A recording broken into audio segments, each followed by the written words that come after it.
आज हम आगे के कुछ फैक्ट्स पढ़ेंगे बायोलॉजी के, जो बहुत ही एग्जाम के लिए इंपॉर्टेंट है। ब्रायोफाइटा घने रूप में उगने के कारण मिट्टी को बांधते हैं। मतलब जो ब्रायोफिटिक प्लांट है वो मिट्टी को बांधने का कार्य करते हैं और इस प्रकार वर्षा के जल द्वारा भूमि के अपर्दन यानी सॉइल इरोजन में हेल्प करते हैं, इसको रोकते हैं। बक्स भूमिया एफाइला एक मृतोपजीवी ब्रायोफाइट्स है। आइसोइटिस मात्र एक टेरिडोफाइट है जिसमें द्वितीयक वृद्धि होती है। इक्विसेटम नामक टेरिडोफाइट को हम क्या कहते हैं? हॉर्सटेल कहते हैं। इसके स्पर्म मल्टीसिलिएट बहुपश्चिमी होते हैं। टीलोम थ्योरी किसने दी थी? जीमरमैन ने। कब दी थी? 1930 में दी थी। इक्विसेटम के तने में गोल्ड की उपस्थिति होती है। अनावृत बीजी पौधे यानी जिम्नोस्पर्म बीजीय पौधों का वह समफाइलम है जिसमें बीज तो बनते हैं लेकिन वे बीज नेक्ड यानी नग्न रूप से पौधे पर लगे रहते हैं, अर्थात बीजांड ओव्यूल किसी आवरण या फल में बंद नहीं होते हैं। अंडाशय का पूर्ण अभाव होता है। यह काफ़ी पुराने पौधे हैं तथा इनमें काफ़ी पौधे तो जीवाश्म बन चुके हैं, जैसे साइकस और पाइनस। पेंटोजाइली नामक जीवाश्म समूह का सर्वप्रथम प्रोफेसर बीर बलसानी ने राजमहल पर्वतों से लगाया था। जिंगो बाइलोबा को जीवित जीवाश्म माना जाता है।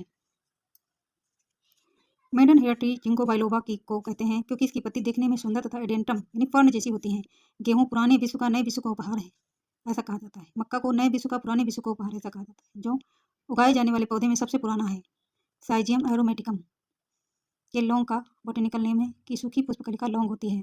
बोतलों के ऊपर लगने वाला कार्क ओक वृक्ष की छाल से बनाया जाता है। इसी कार्क में रॉबर्ट हुक ने कोशिका की खोज की थी, याद है?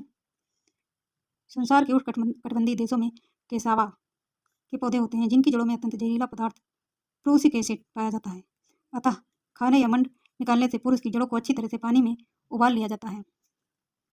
आर्किड पौधे राइजेनोथेला गार्डनेरी और क्रिप्टेंथेमिस स्लेस्टराई भूमि के नीचे ही पूरा जीवन बिताते हैं। केवल कैप्सूल ही बीज वितरण के लिए भूमि के ऊपर निकलता है।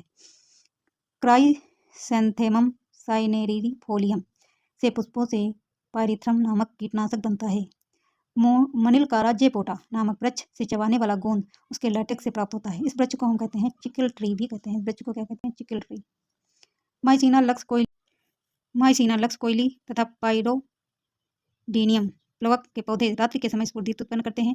संसार में सबसे तेजी से वृद्धि करने वाले वृक्ष एल्बीजिया फलकेटा, यूकेलिप्टस डेफ्लुक्टा तथा ल्यूसीनिया ल्यूकोसिफेला है। केला में बीज नहीं होता है, इसलिए केला को कायिक प्रजनन के द्वारा रोपित किया जाता है।